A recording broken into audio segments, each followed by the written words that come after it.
I used to live in New Orleans, Louisiana, and was ready for my life after high school. All until Hurricane Katrina came and ruined my life. Out of all of the areas Katrina hit, passing over Florida, through the Gulf of Mexico, and hitting the southern coastline of the United States, the coastline was hit the worst. More specifically, Louisiana had experienced far more damages than Alabama and Mississippi put together on August 29, 2005.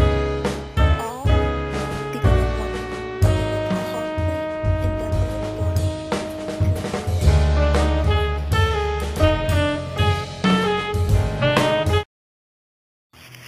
Hurricane Katrina was not even high up on the category list when it reached Louisiana, my home. It fell into a Category 3 with winds around 120 miles per hour.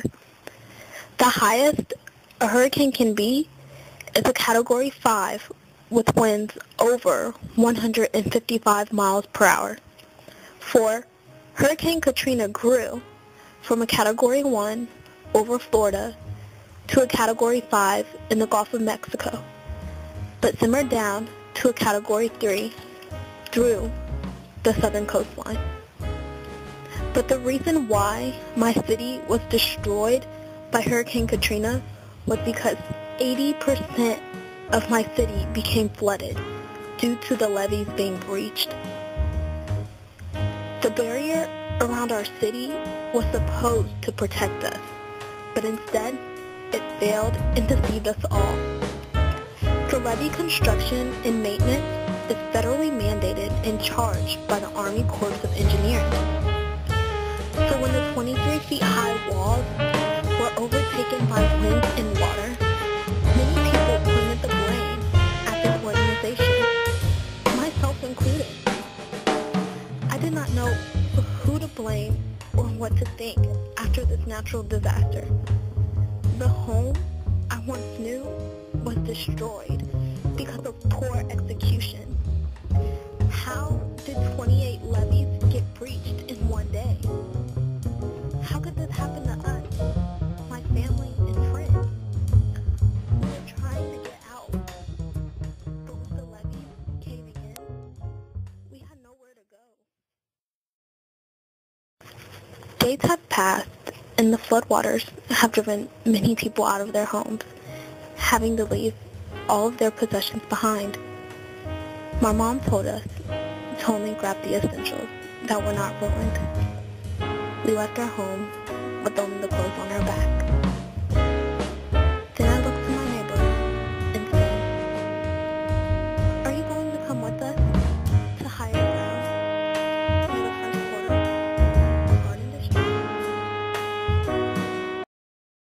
"Young boy, I grew up in this home here, and it's been in my family for more than 100 years. I will never leave this home for no storm and some water. Now you go on and get out of here." I insisted that he come with us, but he did not move, and I never saw him again. When we made it to the Superdome, there were thousands of other families there taking refuge. We felt relief. At first, the Superdome became a safe haven where food and water was provided to nourish our bodies. But the number of people in that place became overwhelming. So many people were in this arena that the place was no longer sanitary. Although the government and FEMA helped us evacuate with housing and food, the cost became overwhelming to provide for 85,000 families. So they made the decision to let us move out into hotels and trailers. My mom did not know what to do. She could see that this environment was having a negative effect on us mentally, and our physical health was deteriorating. So she went along with what FEMA was providing and moved into a trailer. I saw the wear and tear my siblings and I were having on my mother. Living in such a small area with 4 kids was too much for her. It was too much for anyone. Then I noticed my younger brother beginning to get sick, and many others that lived in the FEMA trailers. The trailers were filled with formaldehyde, and this toxic gas was affecting many people.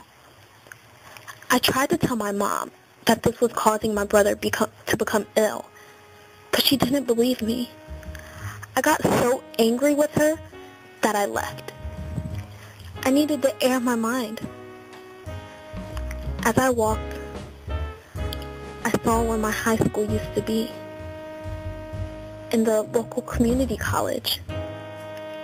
That's where I wanted to go, to get all of my prerequisites out of the way, so then I could transfer to Columbia University. I had so many dreams, but what I saw were piles of debris and garbage that brought me back to reality. I was never going to get out of New Orleans, not now, after Katrina. I was so into myself at the moment that on my way back to the trailers, I walked straight into a fight between 2 gangs. The crime was up to 200 murders in 2006 of New Orleans because of this.